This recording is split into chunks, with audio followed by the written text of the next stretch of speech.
রাসূল যখন জানতে পারলেন সে নানা হয়েছে, তার কন্যা ফাতেমার গর্ভ থেকে হাসান দুনিয়াতে ভূমিষ্ঠ হয়েছে, এই কথা যখন রাসূলের কানে পৌঁছল, এই সুসংবাদ যখন রাসূলের কানে পৌঁছল, তখন নবী করিম সাল্লাল্লাহু আলাইহি ওয়াসাল্লাম হাসানের পক্ষ থেকে আকিকা করলেন একটি বকরি। وقال يا فاطمة রাসূল আকিকা করার পরে ফাতেমাকে ডেকে বললেন, ইয়া ফাতেমা ইহলিকি রাসাহু ওয়া তাসাদ্দাকি বিদিনাতি শা'রি ফিদ্দাতান। আল্লাহ নবী তার কন্যা ফাতেমাকে ডেকে বললেন, ফাতেমা তুমি আমার নাতি হাসানের মাথা থেকে চুলগুলো মুন্ডন করে নাও, চুলগুলো কামিয়ে দাও, ওয়া তাসাদ্দাকি বিদিনাতি শা'রিহি ফিদ্দাতান, আর এই চুলের সমপরিমাণ রূপা তুমি আল্লাহর রাস্তায় সদকা করে দাও। সদকা করে দিলে আল্লাহ পাক আপনার ওই সন্তান, আমার সন্তানের পক্ষ থেকে বিপদ আপদ দূরে সরায় নেবেন। হাসান রাদিয়াল্লাহু তাআলা ছোট্ট ছেলে, ছোট্ট বাচ্চা, রাসূলকে দূরে থেকে দেখে একটু আড়ালে গিয়ে বলল, ওই যে আমরা বাচ্চারা বলে না, দাদা নানা, পিছন থেকে ডাক দিয়ে বসে, এরকম রাসূলকে ডাক দিলেন। তো রাসূল তাকায় দেখে কাউরে দেখে না। হাসান রাদিয়াল্লাহু তাআলা রাসূলকে ডাক দিয়ে একটা ঘরের পিছনে গিয়ে পালালেন। রাসূল ডানে বামে তাকাইলো, কে আমাকে ডাকলো, কাউকে দেখে না। আবার রাসূল পিছনে সামনের দিকে হাঁটলেন, পিছন থেকে আবার ডাকতেছে না না। আবার রাসূল পিছনে তাকালেন, দেখে পায় না। রাসূল সাল্লাল্লাহু আলাইহি খুঁজতে আসলেন, কিছুক্ষণ পরে বুঝতে পারলেন যে আমার নাতি আমাকে ডাকছে। তো রাসূল তার সাথে খেলা করে যে রাসূল সামনের দিকে যায়, হাসান পিছনের দিকে আয়, আবার হাসান সামনে যায়, রাসূল পিছনের দিকে আয়। হাসান রাদিয়াল্লাহু তাআলা আনহুর সঙ্গে রাসূল সাল্লাল্লাহু আলাইহি ওয়াসাল্লাম এভাবে নাতির সাথে খেলাধুলা করতেছিলেন, তার মনটাকে রক্ষা করতেছিলেন। সাহাবায়ে কেরাম এই দৃশ্য দেখে বললেন, ইয়া রাসূলুল্লাহ, ইয়া হাবিবাল্লাহ, ছোট্ট নাতি আপনার হাসান, সেও কিভাবে খুশি হয়, আপনি রাসূল এই সামান্য বিষয়টার দিকে লক্ষ্য রাখছেন। সুবহানাল্লাহ। ফাররিকু বাইনাহুম ফিল মাদাজি, 10 বছর হয়ে যাওয়ার পরে তার বিছানা পৃথক করে দাও, বিছানা পৃথক করে দাও। অনেক সময় দেখা যায় সন্তানের বয়স 13, 14, 15 বছর মায়ের সাথে ঘুমায়, এটা নিষেধ। আবার সন্তানের ছেলের বয়স 13, 14 বছর, মেয়ের বয়স 13, 14 বছর, এই ছেলে এবং মেয়ে এক বিছানায় ঘুমায়, এক খাটে ঘুমায়, এটা নিষেধ। অনেক জায়গায় হওয়া দেখা যায় ভাই বোন 18-19 বছর বয়স হয়ে গেছে, ছেলেও প্রাপ্তবয়স্ক, মেয়েও প্রাপ্তবয়স্ক, এক বিছানায় ঘুমায়। রাসূল বলে না, এটা নাজায়েজ, হারাম। যদি ভাই এবং ভাইও প্রাপ্তবয়স্ক হয়, তাদের দুজনের জন্য তোমরা আলাদা খাতার ব্যবস্থা করো, আলাদা কম্বলের ব্যবস্থা করো। এক কম্বলের নিচে প্রাপ্তবয়স্ক 2 ভাইকেও শুইতে দিবা না। আর সেখানেও ছেলে বা মেয়ে, ভাই বোন তো দূরের কথা। ওয়ানাস্তাগফিরুহু ওয়া নু'মিনু বিহি ওয়া নাতাওয়াক্কালু আলাইহি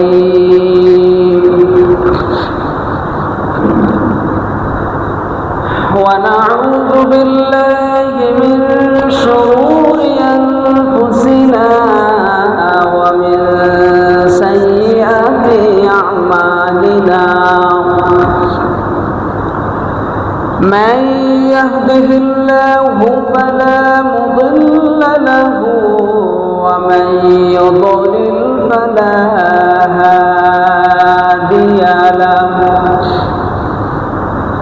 ونشهد أن لا إله إلا الله وحده لا شريك له ونشهد أن سيدنا وسندنا وحبيبنا وطبيبنا وطبيب قلوب ربنا ومولانا محمدا عبده ورسوله الذي أرسله بالحق بشيرا ونذيرا وداعيا إلى الله بإذنه وسراجا وقمرا منيرا. أما بعد فأعوذ بالله من الشيطان الرجيم. بسم الله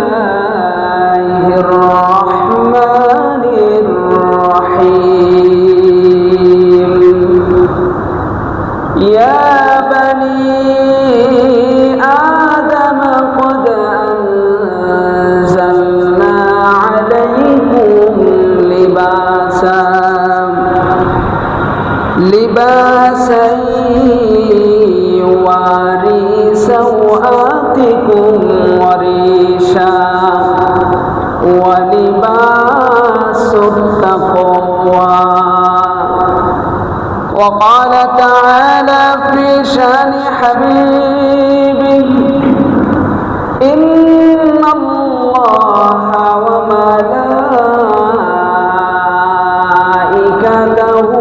يصلون على النبي يا أيها الذين آمنوا صلوا عليه وسلموا تسليما.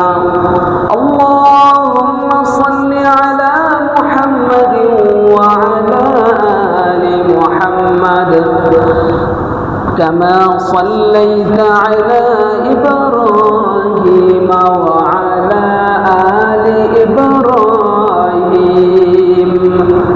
إنك حميد مجيد. اللهم بارك على محمد وعلى آل محمد كما باركت على إبراهيم وعلى آل إبراهيم إنك حميد مجيد. سبحانك لا علم لنا إلا ما علمتنا إنك أنت العليم الحكيم. আলহামদুলিল্লাহ, আল্লাহ জাল্লা শানুহুর দরবারে পাকে অসংখ্য অগণিত শুকরিয়া জ্ঞাপন করছি যে রব্বুল ইজ্জত ওয়াল জালাল আমাদেরকে পবিত্র জুমার দিনে সালাতুল জুমা আদায় করার জন্য আল্লাহ পাক আমাদেরকে তার ঘরে নিয়ে এসেছেন। এজন্য আমরা সকলেই শুকরিয়া আদায় করি আলহামদুলিল্লাহ। আল্লাহ পাকের দয়া, আল্লাহ পাকের মায়া, আল্লাহ পাকের মেহেরবানি ছাড়া তার বান্দা এবং বান্দীদের একটা কদম সামনে অগ্রসর হওয়ার সুযোগ নেই। যা কিছু দুনিয়ায় ঘটে, যা কিছু হয়, সব একমাত্র কেবলমাত্র রব্বে কারিমের ইশারায় হয়ে থাকে। এজন্য বেশি মালিকের কাছে শুকরিয়া আদায় করা। তিনি মহান, তিনি অসীম, তিনি দয়ালু। মুহতারাম হাজিরিন, বিগত জুমাতে আমরা সন্তানের অধিকার সম্পর্কে আলোচনা করেছিলাম। বলেছিলাম একজন সন্তান দুনিয়ায় ভূমিষ্ঠ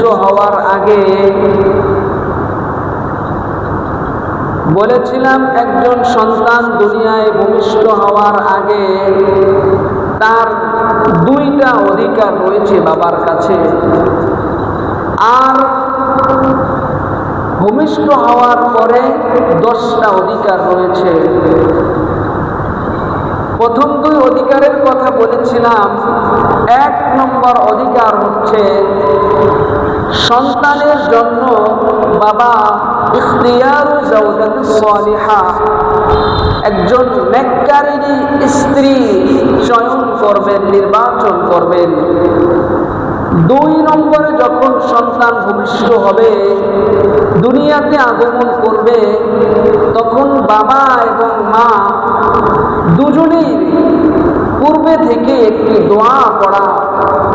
এই দোয়াটা তখন করবে যখন বাবা এবং মা এমন পদ্ধতির সম্মুখীন হয় যেই পদ্ধতির মাধ্যমে আল্লাহ পাক দুনিয়াতে সন্তান দান করে। তখন একটা দোয়া পড়বে, বিসমিল্লাহি আল্লাহুম্মা জান্নিবনা শাইতানা ওয়া জান্নিবিশ শাইতান মা রাযাকতানা। এই দুইটা অধিকার জন্মের আগেই বাবার কাছে সন্তানের পাওনা। ভূমিষ্ঠ হওয়ার পরে 10টা অধিকারের কথা বলেছিলাম।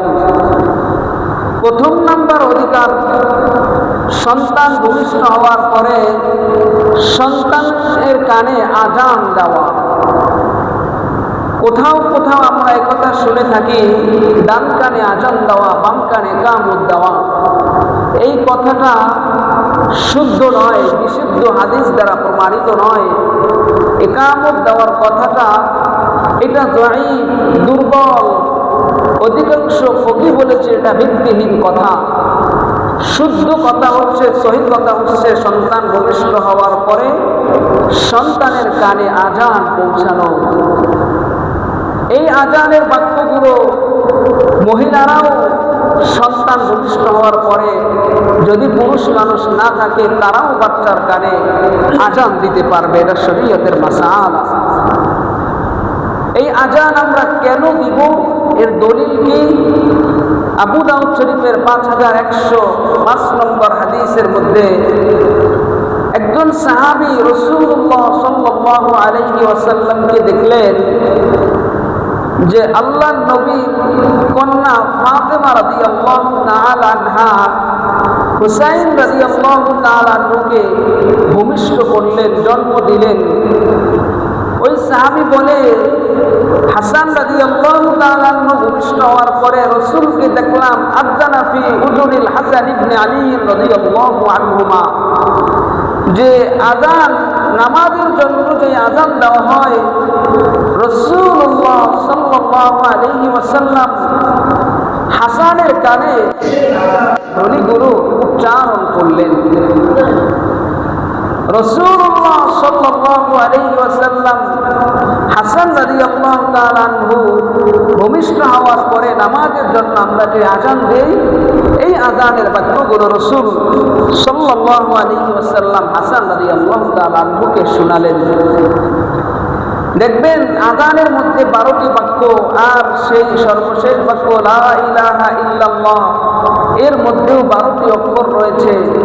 আর এই 12টি অক্ষর দিয়ে ইঙ্গিত করা হয় মাসের মধ্যে, বছরের মধ্যে মাস হচ্ছে 12টা।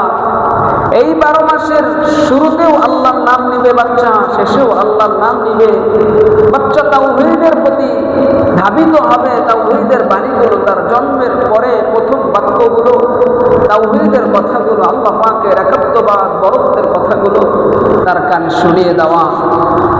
আর কোরআনে কারীমের যে 112 নম্বর সূরা, এই 12 নম্বর সূরা হচ্ছে সূরা ইখলাস। এই ইখলাস সূরার মধ্যেও আল্লাহ পাক তার তাওহীদের কথা, তার একাত্মবাদের কথা তুলে ধরেছেন।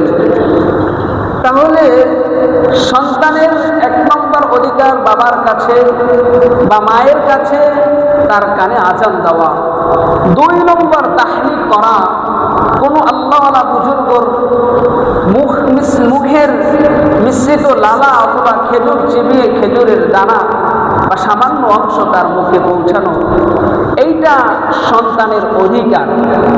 3 নম্বরে সন্তানের অধিকার হচ্ছে বাবার কাছে বা মায়ের কাছে ইসকাত ও তৃপ্তি। বাচ্চা ভূমিষ্ঠ হওয়ার পরে কান্না করবে, এটা স্বাভাবিক প্রক্রিয়া বা স্বাভাবিক নিয়ম। এছাড়াও বাচ্চারা বাসা বাড়িতে অনেক সময় কান্না করে। তো এই নবজাতক তার অভিভাবক আত্মীয় স্বজনের কাছে তার পাওনা হচ্ছে, সে যখন কান্না করবে তাকে কান্না থামিয়ে দেওয়া, তাকে কোলে নেওয়া, একটু আদর করা, এইটা তার অধিকার তার আত্মীয় স্বজনের কাছে। কখনো কখনো মা কাজে ব্যস্ত, বাবা যদি দেখে তার সন্তান কান্না করছে, তো সন্তানের অধিকার হচ্ছে বাবা তাকে কোলে নিবে, তাকে তার কান্না থামাবে। কখনো যদি এমন হয় মাও কাজে ব্যস্ত, বাবাও কাজে ব্যস্ত, তাহলে অন্য কোনো আত্মীয় স্বজন যদি সন্তানের কান্নার আওয়াজ শুনে, তাহলে ওই সন্তানকে ঠান্ডা করা বা সন্তানকে কোলে নিয়ে সান্ত্বনা দেওয়া, এটা সন্তানের অধিকার আত্মীয় স্বজনের কাছে। তাহলে একজন নবজাতকের 3 নম্বর অধিকার হচ্ছে, সে যখন কান্না করবে তার মা অথবা বাবা অথবা তার নিকটতম আত্মীয় স্বজন যারা তার কান্নার আওয়াজ শুনে, তারা তাকে কোলে নিবে, তারা তার কান্নাকে তাকে সান্ত্বনা দেবে, এটা সন্তানের অধিকার। কি দলিল? বুখারী শরীফের 828 নম্বর হাদিস। عن أنس بن مالك رضي الله تعالى عنهما قال قال رسول الله صلى الله عليه وسلم আল্লাহর নবীর সাহাবী হযরত আনাস ইবনে মালিক রাদিয়াল্লাহু তাআলা আনহু থেকে বর্ণিত, নবী করিম সাল্লাল্লাহু আলাইহি ওয়াসাল্লাম বলেন, ইন্নী লা আদখুলু বিস-সালাত ইন্নী লা আদখুলু বিস-সালাতি ওয়া আনা উরিদু ইতালাতাহা। আল্লাহর নবী মুহাম্মদুর রাসূলুল্লাহ সাল্লাল্লাহু আলাইহি ওয়াসাল্লাম বলেন, আমি একবার দীর্ঘ সূরা দিয়ে, লম্বা সূরা দিয়ে নামাজ আদায় করার জন্য নামাজে দাঁড়ালাম। লম্বা সূরা দিয়ে আমি নামাজ পড়ব এই উদ্দেশ্যে আমি নামাজে দাঁড়ালাম। দাঁড়ানোর পরে ওয়া আসমাউ বুকা আস-সাবিয়্যি, আমি নবী মুহাম্মদুর রাসূলুল্লাহ সাল্লাল্লাহু আলাইহি ওয়াসাল্লাম দেখতে পেলাম, শুনতে পেলাম একটা বাচ্চা, একজন নবজাতক শিশু, সে কান্না করতেছে। রাসূল বলেন, ফাতাজাওয়াজু ফি সালাতি কারাহিয়াতান আশqa আলা উম্মিহি। নবী বলেন, যখন আমার কানে ওই বাচ্চার কান্নার আওয়াজ পৌঁছলো, তখন আমি রাসূল সাল্লাল্লাহু আলাইহি ওয়াসাল্লাম আমার নামাজকে সংক্ষিপ্ত করে দিলাম। এজন্য যাতে করে ওই বাচ্চার কান্নার আওয়াজ তার মায়ের কানে না যায়। যদি ওই বাচ্চার কান্নার আওয়াজ মায়ের কানে যায়, মা তখন কষ্ট পাবে। রাসূল বলে, বাচ্চার কান্নার আওয়াজ যদি মা শুনতে পায় তাহলে মা কষ্ট পাবে। এজন্য আমি রাসূল সাল্লাল্লাহু আলাইহি ওয়াসাল্লাম আমার নামাজকে সংক্ষিপ্ত করলাম। আশা ছিল, নিয়ত ছিল আমি লম্বা সূরা দিয়ে দীর্ঘক্ষণ দাঁড়িয়ে নামাজ পড়ব, কিন্তু যখন নবজাতক বাচ্চা শিশু কান্না শুরু করেছে, আর তার এই কান্নার আওয়াজ যখন আমি শুনলাম, তার মা যেন বাচ্চার কান্না শুনে কষ্ট না পায়, এজন্য আমি রাসূল নামাজকে সংক্ষিপ্ত করলাম আর ওই বাচ্চাকে কোলে নিয়ে সান্ত্বনা দিলাম। এটা রাসূলুল্লাহ সাল্লাল্লাহু আলাইহি ওয়াসাল্লামের আদর্শ। রাসূল বুঝাইলেন, যদি কোনো মাও বাচ্চার কান্না করে এমন অবস্থায় নামাজে দাঁড়ায়, তাহলে মায়ের উচিত সে ছোট সূরা দিয়ে অতি তাড়াতাড়ি নামাজ শেষ করে বাচ্চাকে কোলে নিয়ে সান্ত্বনা দিবে। এটা বাচ্চার অধিকার।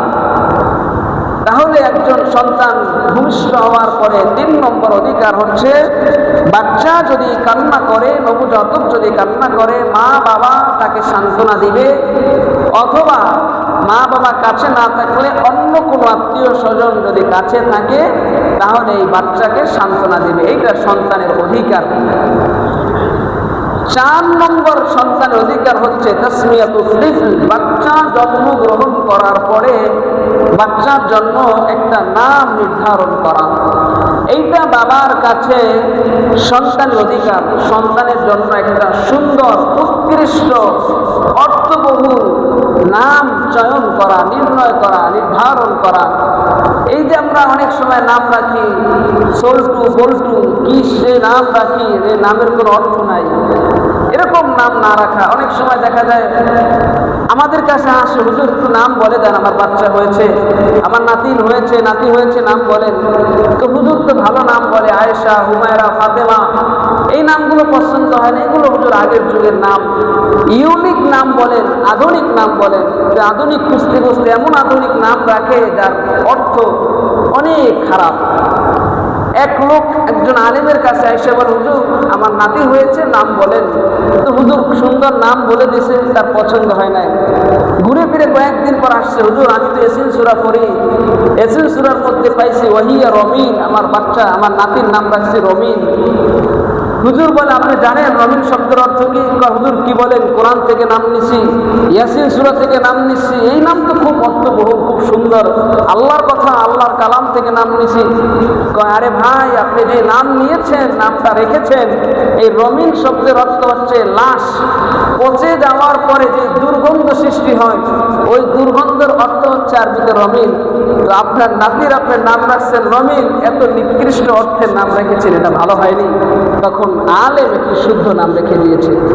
তো সন্তানের অধিকার বাবার কাছে ভূমিষ্ঠ হওয়ার পরে তার জন্য একটা সুন্দর নাম রাখা, এমন আধুনিক, এমন ইউনিক নাম না রাখা যেটার অর্থহীন, এমন নাম না রাখা।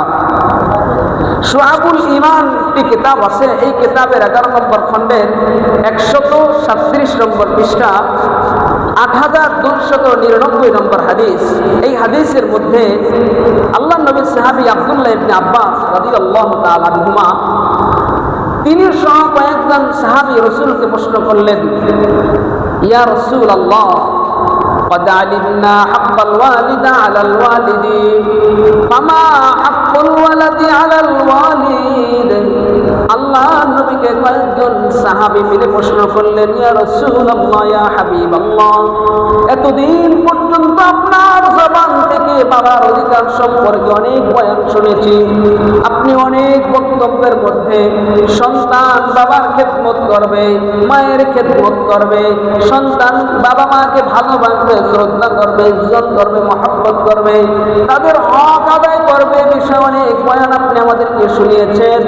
ইয়া রাসূলুল্লাহ ইয়া হাবিবাল্লাহ, আজকে আমরা জানতে চাই সন্তান ভূমিষ্ঠ হওয়ার পরে বাবা মার কি দায়িত্ব রয়েছে সন্তানের প্রতি। আল্লাহ নবী মুহাম্মদুর রাসূলুল্লাহ সাল্লাল্লাহু আলাইহি ওয়াসাল্লাম বললেন, আইয়ুহাসসিনা ইসমাহু। আল্লাহ নবী বললেন সন্তান ভূমিষ্ঠ হওয়ার পরে তার অনেকগুলো অধিকার রয়েছে, তার মধ্যে একটা অধিকার হচ্ছে সন্তানের জন্য একটা সুন্দর অর্থবহুল নাম চয়ন করা। সন্তান ভূমিষ্ঠ হওয়ার পরে তার একটা অধিকার, তার জন্য একটা সুন্দর অর্থবহুল নাম চয়ন করা, এটা বাবার কাছে সন্তানের পাওনা। 5 নম্বর সন্তান অধিকার হচ্ছে আল আকু আনিল মাউলুদ, নবজাতকের পক্ষ থেকে আকিকা করা। নবজাতক ভূমিষ্ঠ হওয়ার পরে সেই নবজাতকের পক্ষ থেকে কি করা? আকিকা করা। মাতা তুসবাহুল আকিকাতু আনিল মাউলুদ। এখন প্রশ্ন হয় যে সন্তান ভূমিষ্ঠ হওয়ার কতদিন পরে, কততম দিনে আমরা আকিকা করব?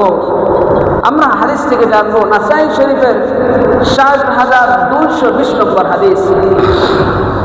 এই হাদিসটা আল্লাহর নবীর সাহাবী সামুরা ইবনে জুনদুব রাদিয়াল্লাহু তাআলা আনহু থেকে বললেন, তিনি বলেন, ক্বালা রাসূলুল্লাহ সাল্লাল্লাহু আলাইহি ওয়াসাল্লাম, কুল্লু গুলামিন রাহিনুন আকিকাতিহি। আল্লাহর নবীর সাহাবী সামুরা ইবনে জুনদুব থেকে বর্ণিত, তিনি বলেন রাসূল করিম সাল্লাল্লাহু আলাইহি ওয়াসাল্লাম বলেছেন, প্রত্যেক সন্তান ভূমিষ্ঠ হওয়ার পরে আকিকার কাছে দায়বদ্ধ, অর্থাৎ সন্তানের পক্ষ থেকে আকিকা করতে হবে। আকিকা এটা আত্মীয় স্বজনের কাছে, অর্থাৎ তার বাবার কাছে সন্তানের প্রাপ্য, সন্তানের অধিকার।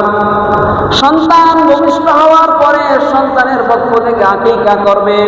এরপর রাসূল বলে, তুযবাহু আনহু ইয়াওমা সাবিঈহি। আর সেই আকিকা কবে করবে? সন্তান ভূমিষ্ঠ হওয়ার 7ম দিনে সন্তানের পক্ষ থেকে আকিকা করবে। ওয়া ইউহলাকু রাসাহু। এরপরে আকিকা করার পরে সন্তানের মাথা মুন্ডন করবে, মাথার চুলগুলো কামিয়ে দিবে। এটা রাসূল সাল্লাল্লাহু আলাইহি ওয়াসাল্লামের বাণী। সন্তান ভূমিষ্ঠ হওয়ার পরে 5 নম্বর অধিকার হচ্ছে সন্তানের পক্ষ থেকে কি করা? আকিকা করা। কততম দিন আকিকা করবেন? 7ম দিনে আকিকা করবেন।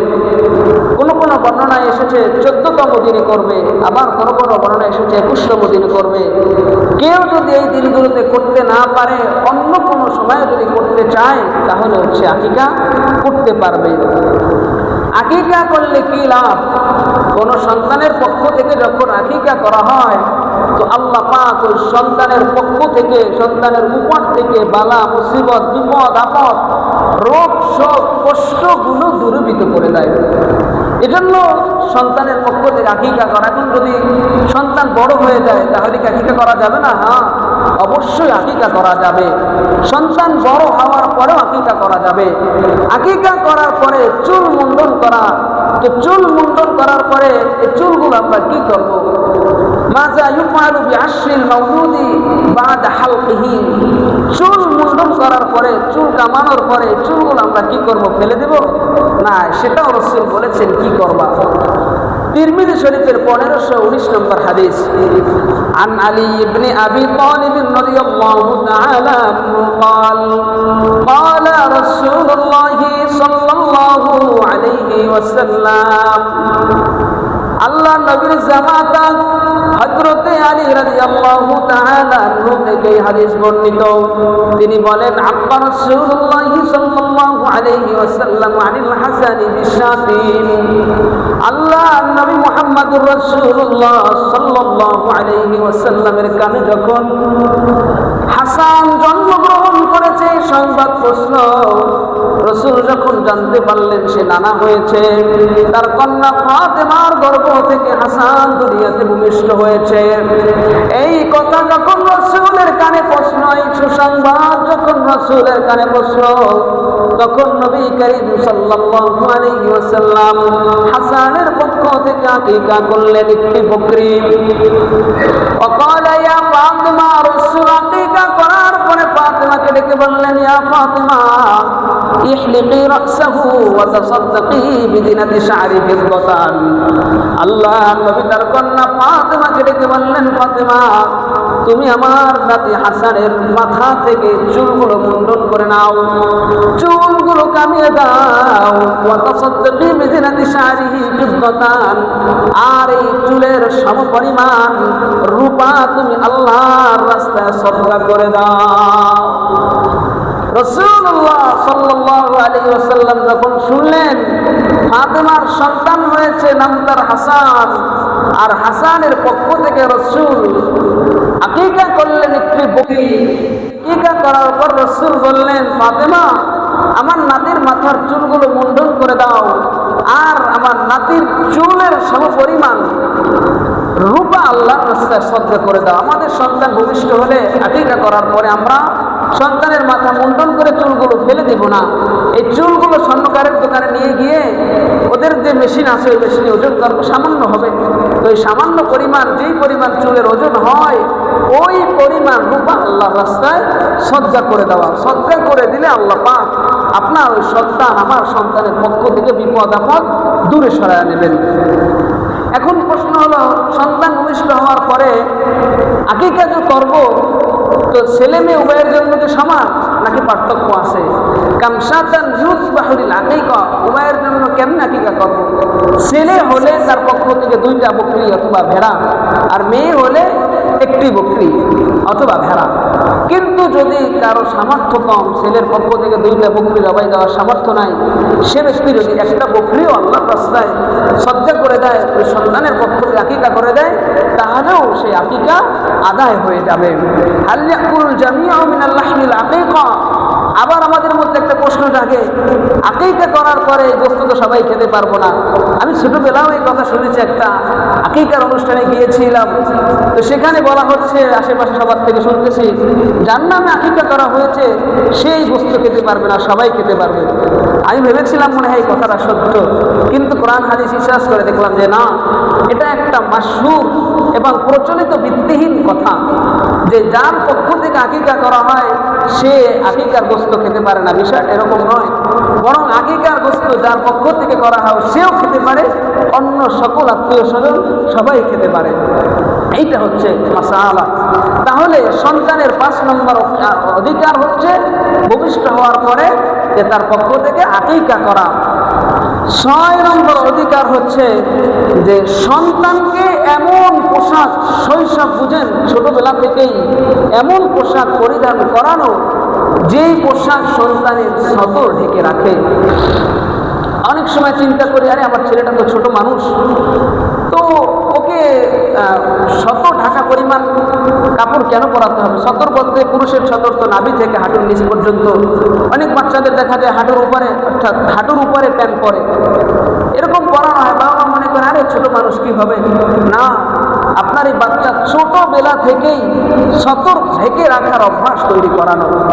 আর বাচ্চাদের ক্ষেত্রে, বিশেষ করে ছেলে বাচ্চাদের ক্ষেত্রে সব ধরনের পোশাক, সব ধরনের কালার না পরানো।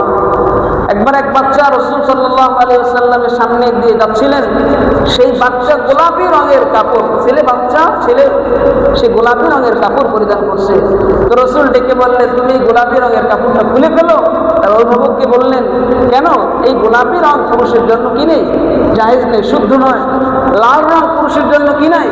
শুদ্ধ নয়। এটা বিভিন্ন মাসালা, বিভিন্ন ব্যাপার স্যাপার আছে। কিন্তু পোশাকের ক্ষেত্রে বাচ্চাদেরকে এমন পোশাক পরানো, এমন কালার ছেলেদের জন্য চয়ন করা যেটা শালীন, যেটা ভদ্র, এমন পোশাক বাচ্চাদেরকে এমন কালারের পোশাক পরানো।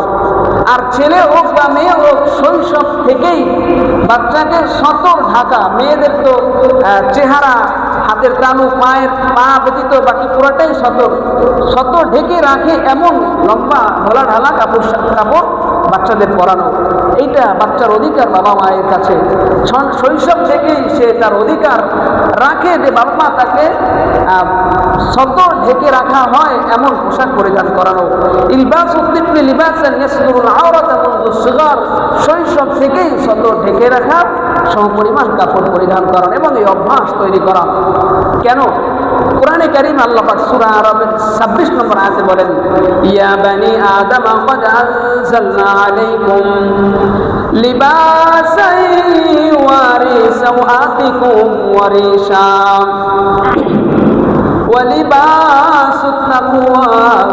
আল্লাহ পাক বনি আদমকে ডেকে বললেন, ইয়া বনি আদম ক্বাদ আনজালনা আলাইকুম লিবাসা, হে বনি আদম, ও দুনিয়াবাসী তোমরা শুনে রাখো, আমি আল্লাহ তাআলা তোমাদের জন্য কাপড় নাযিল করেছি, কাপড় তৈরি করে দিয়েছি, কাপড়ের ব্যবস্থা করে দিয়েছি, যেন এই কাপড় দিয়ে তোমরা তোমাদের লজ্জাস্থান ঢেকে রাখতে পারো, যেন তোমরা এই কাপড় দিয়ে তোমরা তোমাদের সতরকে ঢেকে রাখতে পারো। এজন্য আমি আল্লাহ পাক কাপড়ের ব্যবস্থা করে দিয়েছি।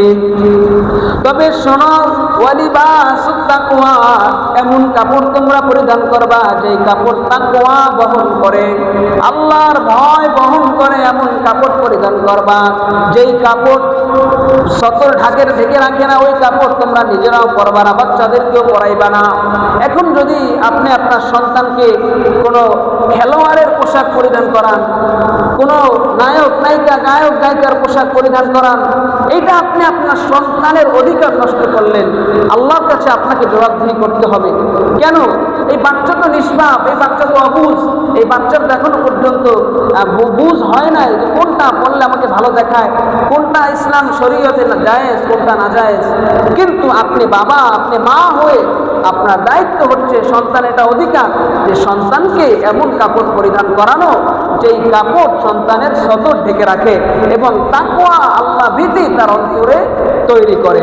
সন্তানের 7 নম্বর অধিকার হচ্ছে আল্লাহু মাআতিক, বাচ্চার সঙ্গে খেলাধুলা করা। এটা আমাদের সমাজে নাই। আমরা অফিস আদালতে ব্যস্ততার সময় কাটাই, সারাদিন ব্যস্ত থাকি, বাচ্চাকে সময় দেওয়ার মতো সুযোগ আমাদের হয় না। তো দেখা যায় আমাদের বাচ্চারা বকাটে ছেলে পেলেদের সাথে মিলেমিশে তারা একটা সময় নেশার মধ্যে আবদ্ধ হয়ে যায়, একটা সময় অশ্লীল কাজের মধ্যে লিপ্ত হয়ে যায়। আমরা বাবা মায়েরা দায়ী। জন্য উচিত হচ্ছে ছোট থেকেই বাচ্চাকে সময় দেওয়া, বাচ্চার সাথে খেলাধুলা করা। আপনি মনে করবেন আরে ছোট মানুষ, ওর সাথে খেলতে হলে তো ওর মতন মন মানসিকতা আমার তৈরি করতে হবে, এত সময় আমার কই, আমার তো একটা ইগো আছে, ভাবসাব আছে। আরে না, রাসূল সাল্লাল্লাহু আলাইহি ওয়াসাল্লাম যিনি পৃথিবীর মধ্যে শ্রেষ্ঠতম নানা, আর তার শ্রেষ্ঠ নাতি হচ্ছেন হাসান রাদিয়াল্লাহু তাআলা আনহু। একবার রাসূল সাল্লাল্লাহু আলাইহি ওয়াসাল্লাম মদিনার গলি দিয়ে সামনে হাঁটছিলেন, সাহাবা একরামরা সাথে ছিলেন। তো রাসূলকে দেখে হাসান মদিনার গলিতে বাচ্চাদের সাথে খেলাধুলা করতেছিল। হাসান রাদিয়াল্লাহু তাআলা আনহু ছোট্ট ছেলে, ছোট্ট বাচ্চা, রাসূলকে দূরে থেকে দেখে একটু আড়ালে গিয়ে বললেন, নানা, ওই যে আমরা বাচ্চারা বলে না দাদা, নানা, পিছন থেকে ডাক দিয়ে বসে, এরকম রাসূলকে ডাক দিলেন। তো রাসূল তাকায় দেখে কাউরে দেখে না। হাসান রাদিয়াল্লাহু তাআলা আনহু রাসূলকে ডাক দিয়ে একটা ঘরের পিছনে গিয়ে পালালেন। রাসূল ডানে বামে তাকাইলো, কে আমাকে ডাকলো, কাউকে দেখে না। আবার রাসূল পিছনে সামনের দিকে হাঁটলেন, পিছন থেকে আবার ডাকতেছে, না না। আবার রাসূল পিছনে তাকালেন, দেখে পায় না। রাসূল সাল্লাল্লাহু আলাইহি ওয়াসাল্লাম আসলেন, কিছুক্ষণ পরে বুঝতে পারলেন যে আমার নাতি আমাকে ডাকছে। তো রাসূল তার সাথে খেলা করে যে রাসূল সামনের দিকে যায়, হাসান পিছনের দিকে আয়, আবার হাসান সামনে যায়, রাসূল পিছনের দিকে আয়। হাসান রাদিয়াল্লাহু তাআলা আনহুর সঙ্গে রাসূল সাল্লাল্লাহু আলাইহি ওয়াসাল্লাম এভাবে নাতির সাথে খেলাধুলা করতেছিলেন, তার মনটাকে রক্ষা করতেছিলেন। সাহাবা একরাম এই দৃশ্য দেখে বললেন, ইয়া রাসূলুল্লাহ, ইয়া হাবিবাল্লাহ, ছোট্ট নাতি আপনার হাসান, সেও কিভাবে খুশি হয়। আপনি রাসূল এই সামান্য বিষয়টার দিকে লক্ষ্য রাখছেন। সুবহানাল্লাহ। একজন রাসূল যিনি যাকে সৃষ্টি না করলে আল্লাহ পাক কুল কায়নাত কিছু সৃষ্টি করতো না, এত বড় একজন ব্যক্তি তিনিও তার নাতি ছোট্ট একটা শখ বা আবদার কিভাবে নাতি খুশি হবে সেটির দিকেও লক্ষ্য করে রেখেছেন। আর আপনি আমি বাবা হয়ে সন্তানের সাথে একটু ভালো আচরণ করব, একটু খেলাধুলা করব, একটা ভালো কথা বলবো, এই সময় আমাদের হয় না।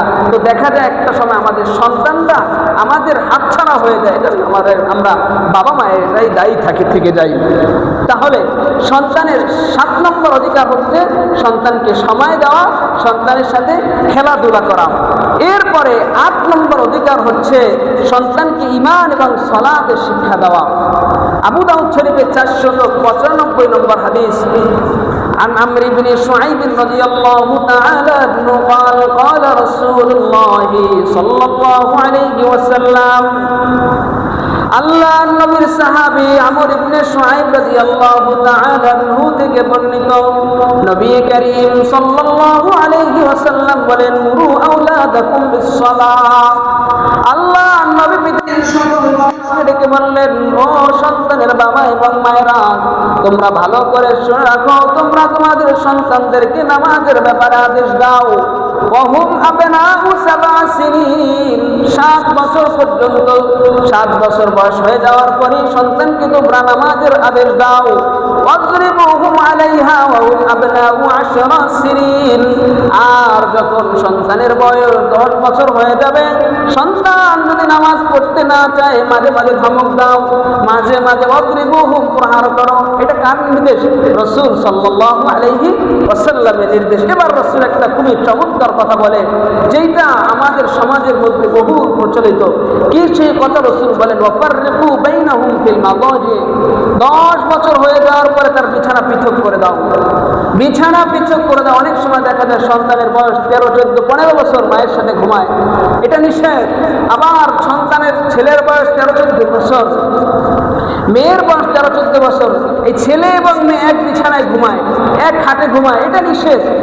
অনেক জায়গায় দেখা যায় ভাই বোন 18, 19 বছর বয়স হয়ে গেছে, ছেলেও প্রাপ্তবয়স্ক, মেয়েও প্রাপ্তবয়স্ক, এক বিছানায় ঘুমায়। রাসূল বলে, না, এটা নাজায়েজ, হারাম। যদি ভাই এবং ভাইও প্রাপ্তবয়স্ক হয়, তাদের দুজনের জন্য তোমরা আলাদা খাতার ব্যবস্থা করো, আলাদা কম্বলের ব্যবস্থা করো। এক কম্বলের নিচে প্রাপ্তবয়স্ক 2 ভাইকেও শুইতে দিবা না, আর সেখানেও ছেলে বা মেয়ে ভাই বোন তো দূরের কথা। এটা আমাদের সমাজের মধ্যে, বিশেষ করে আমরা তো গ্রামগঞ্জের মানুষ, যারা ঢাকা শহরের মধ্যে এক ফ্ল্যাটের মধ্যে, এক বাসার মধ্যে প্রাপ্তবয়স্ক অহরহ খুঁজলে অহরহ পাওয়া যাবে যে বড় আপন ভাই প্রাপ্তবয়স্ক, বোন প্রাপ্তবয়স্ক, এক বিছানায় দীর্ঘদিন থাকে, এক বিছানায় ঘুমায়, প্রাপ্তবয়স্ক 2 ভাই এক বিছানায় ঘুমায়। এইটা শরীয়তে নিষেধ, এটা নাজায়েজ। তাহলে রাসূল সাল্লাল্লাহু আলাইহি ওয়াসাল্লাম সন্তানের অধিকার সম্পর্কে 8 নম্বরে বললেন তাকে নামাজের শিক্ষা দেওয়া। আর সন্তান যদি নামাজ পড়তে না চায়, তাকে 10 বছর হয়ে গেলে প্রহার করা। আর এই সন্তান প্রাপ্তবয়স্ক হওয়ার পরে তার বিছানা আলাদা করা। সন্তান প্রাপ্তবয়স্ক হলে মায়ের সাথেও ঘুমাবে না, আর 2 ভাই বা আপন 2 বোন তারাও একসাথে ঘুমাতে পারবে না। 9 নম্বর, অনেক সময় দেখা যায় বাবা জীবিত অবস্থায় সন্তান বন্টন করে দিয়ে যায়, ভাগ বটোয়ারা করে দিয়ে যায়। একটা মাসালা আমরা অনেকেই জানি না, খুব গভীর মাসালা। আমরা জানি মেয়ে পাবে বাবার সম্পদের 2 ভাগ, ছেলে পাবে 1 ভাগ, তাই না? আমরা তো জানি বাবা মা মৃত্যুবরণ করলে ছেলে পায় 1 ভাগ বাবার পুরো সম্পদের, মেয়ে পায় 2 ভাগ, এরকমই তো। 2 ভাগের 1 ভাগ কে পায়? ছেলে পাবে কয় ভাগ? ছেলে পাবে, আর মেয়ে পাবে কয় ভাগ? 1 ভাগ। এই মাসলাটা আমরা সবাই কম বেশি জানি, এই ফতোয়াটা আপনারাই দিচ্ছেন। কিন্তু বাবা যদি বেঁচে থাকে আর সন্তানকে যদি সম্পদ বন্টন করে, তাহলে সকল সন্তানকে, ছেলে হোক বা মেয়ে হোক, উভয়কেই সমানভাবে বন্টন করে দিতে হবে। মৃত্যুর পরে ভাগটা আপনারা যেটা বললেন এইটা, কিন্তু বাবার জীবদ্দশায় যদি তার সন্তান সম্পদ বন্টন করে যায়, তাহলে ছেলে হোক বা মেয়ে হোক, উভয়ের জন্য সমানভাবে ভাগ করে দিতে হবে। উভয়ের জন্য কি করতে হবে? সমান ভাগে ভাগ করে দিতে হবে। হাদিস দ্বারা প্রমাণিত, সেই হাদিস বলার তো সময় নাই। যদি বাবা কোনো ছেলেকে বা কোনো মেয়েকে কম দেয় আর কাউকে বেশি দেয়, জন্য আল্লাহর কাছে তারা জবাবদিহি করতে হবে। আল্লাহ রাসূলের কাছে এক ব্যক্তি এসে বললেন, নু'মান ইবনে বশীরকে নিয়ে, ইয়া রাসূলুল্লাহ, আমার এই সন্তানকে আমি আমার সম্পদ বন্টন করে দিতে চাই, আপনি সাক্ষী থাকেন। ঈশ্বর, আপনি সাক্ষী থাকেন। রাসূল প্রশ্ন করলেন, সন্তানকে সম্পদ দিবা তো ভালো কথা, তো আরো কি ছেলে পেলে আছে তোমার? জি হ্যাঁ, আমার তো আরো অনেক সন্তান আছে। তাদেরকে কি দিছো? রাসূল, তাদেরকে তো দেবো না। কেন? এই সন্তান আমাকে বেশি ভালোবাসে, জন্য আমি একে দিয়ে যাচ্ছি আমার জীবদ্দশা, আপনি সাক্ষী থাকেন। রাসূল কয়, এই সাক্ষী আমি থাকতে পারবো না, অন্য কাউকে সাক্ষী রাখো। তোমার জীবদ্দশায় যদি তুমি তোমার সন্তান সম্পদ বন্টন করতে চাও, তাহলে সব সন্তানকে, ছেলে হোক বা মেয়ে হোক, সকলকেই কি করতে হবে? সমান ভাগে বন্টন করে দিতে হবে। আর 10 নম্বর সন্তান অধিকার হচ্ছে, প্রাপ্ত বয়স্ক হলে বাবা মা সন্তানকে বিয়ে করায় দিবেন। সন্তান যদি প্রাপ্তবয়স্ক হয়, সন্তানের অধিকার, প্রাপ্তবয়স্ক হলে তাকে বাবা মা বিয়ে করায় দিবে, হাদিস দ্বারা প্রমাণিত। যদি বিয়ে করা না দেয়, সন্তান যদি গুনাহ করে, প্রত্যেকটা গুনাহের ভাগ বাবা এবং মা তাদের কাঁধে অটোমেটিক আল্লাহ পাক কি করবে? দিয়ে দিবে সদকা জারিয়া হিসাবে। আপনার সন্তান প্রাপ্তবয়স্ক, একটা ফোন চাইছে 20,000 50,000 টাকা, সেটা আপনি ঠিকই দেন। একটা গাড়ি চাইছে, একটা আইফোন চাইলে দেন, একটা R15 চাইলে সেইটা কিনা দেন। বিয়ে করাতে কথা বললে সেটা দেন না। আরে ভাই, বিয়ে করাইতে কয় টাকা লাগে মোহরে?